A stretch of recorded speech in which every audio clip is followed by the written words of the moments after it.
Cryptocurrency ટ્રેડિંગના નામે ભારતીયોની કરોડો રૂપિયાની ચીટિંગ કરતી આંતરરાષ્ટ્રીય ચાઇનીઝ સાયબર ગેંગની ચેઇનના એક મહત્વપૂર્ણ કડી રાજસ્થાનના જયપુરમાંથી સુરત સાયબર પોલીસે ધરપકડ કરી છે. સુરતના એક ડોક્ટર સાથે ₹21.55 લાખની છેતરપિંડીના કેસની તપાસ દરમિયાન પોલીસ આ નેટવર્ક પર પહોંચી હતી. રાજસ્થાનના વિકાસકુમાર સદારામ ચુનારામ બિશ્નોઈ માત્ર ધોરણ 10 ભણેલો આ યુવક આ ફ્રોડ ચેઇનમાં મની મુલરની ભૂમિકા ભજવતો હતો. ચાઇનીઝ ગેંગ ટેલિગ્રામ જેવા પ્લેટફોર્મ દ્વારા ભારતીયોનો સંપર્ક કરી ક્રિપ્ટો ટ્રેડિંગમાં ઊંચા વળતરની લાલચ આપે છે. ટોપ પે અથવા HK પે જેવી ફરજિયાત એપ ડાઉનલોડ કરાવી મોટી રકમ રોકવા દબાણ કરે છે.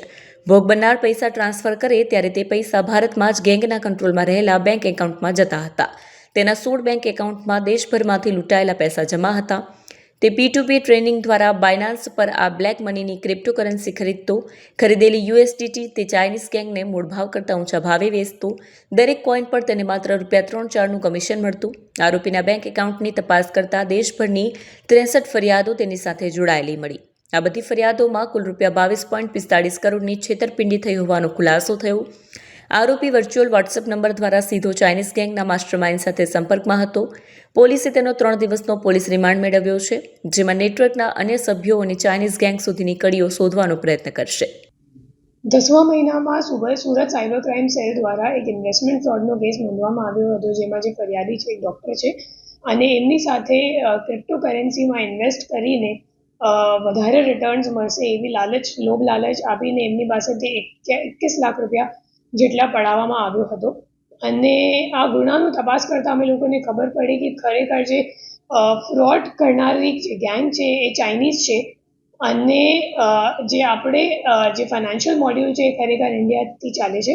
એમાં જે યુપીઆઈમાં જે ડૉક્ટરે પૈસા નાખ્યું હતું તે યુપીઆઈ એકાઉન્ટ ટ્રેસ કરતાં આપણી જે ટીમ SPI પઢેરિયા ના નેતૃત્વમાં ત્યાં જયપુર ખાતે ગઈ અને ટેકનિકલ વર્કઆઉટ કરીને આરોપીઓને ઝડપી પાડી છે. આરોપીનું નામ વિકાસકુમાર બિશ્નોઈ છે અને એમનું કુલ 17 જેટલા બેંક એકાઉન્ટ અમે લોકો મળી આવેલ છે અને 17 એકાઉન્ટની સામે 63 NCCRB કમ્પ્લેન્ટ્સ નોંધાયેલ છે. એના સિવાય જે કમ્પ્લેન્ટ્સનું જે રકમ છે એ 22.45 લાખ જેટલાનું છે આખા ઇન્ડિયામાં.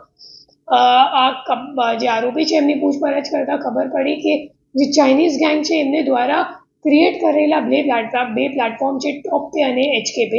જે આરોપી છે એમનું કામ હતું કે સાયબર ફ્રોડનો જો પૈસા એમના અકાઉન્ટમાં આવે એ પૈસા વાપરીને USDT એક્સચેન્જ મારફતે ખરીદવાનું અને માર્કેટ ભાવથી વધારાના $2 કે $3 વધારના ભાવમાં HK પે કે ટોપ પેમાં વેચી દેવાનું.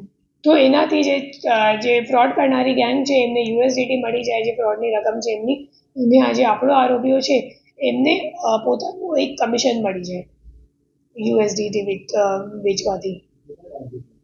એ છેલ્લા 1.5 થી 2 વર્ષનું તો અમે લોકોને સ્ટેટમેન્ટ મળી ગયું છે બિનાન્સ પાસેથી અને એમ લાગે છે કે લાંબા સમયથી આ જ કામમાં સંડોવાયેલ છે.